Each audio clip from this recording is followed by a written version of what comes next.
বাংলার নতুন বর্ষবরণ উৎসব উপলক্ষে প্রতি বছর ঢাকা বিশ্ববিদ্যালয়ের চারুকলা অনুষদ থেকে বের হয় মঙ্গল শোভাযাত্রা। প্রায় ৩ দশক পর আসন্ন পহেলা বৈশাখে বদলে যেতে পারে মঙ্গল শোভাযাত্রার নাম। এবছর পহেলা বৈশাখ উপলক্ষে যে শোভাযাত্রা বের করা হবে তার নাম হতে পারে বৈশাখ শোভাযাত্রা। ঢাকা বিশ্ববিদ্যালয়ের প্রশাসন অবশ্য এ নিয়ে এখনো চূড়ান্ত কোনো সিদ্ধান্ত নেয়নি। তাদের ভাষ্য, আগামী ২৩ থেকে ২৪ মার্চের মধ্যে এবারের শোভাযাত্রার বিষয়ে বিস্তারিত জানানো হবে।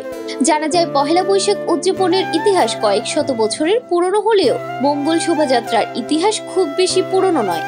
মঙ্গল শোভাযাত্রা প্রথম শুরু হয়েছিল ১৯৮৫ সালের পহেলা বৈশাখে যশোরে। ১৯৮৯ সালে পহেলা বৈশাখে ঢাকা বিশ্ববিদ্যালয়ের চারুকলা থেকেও শুরু হয় এই মঙ্গল শোভাযাত্রা। শুরুতে এর নাম ছিল আনন্দ শোভাযাত্রা। পরবর্তী সময়ে এটি মঙ্গল শোভাযাত্রা হিসেবেই পরিচিত হয়। চারুকলা অনুষদের dean professor doctor Azharul Islam চঞ্চল সাংবাদিকদের বলেন, বাংলা নববর্ষ উপলক্ষে আমাদের কর্মশালা শুরু হয়েছে। আমরা পহেলা বৈশাখ উদযাপনের প্রস্তুতি নিচ্ছি। তবে এবারের শোভাযাত্রার প্রতিপাদ্য বিষয় সহ অন্যান্য বিষয়গুলো আগামী ২৩ থেকে ২৪ মার্চের মধ্যে চূড়ান্ত করা হবে।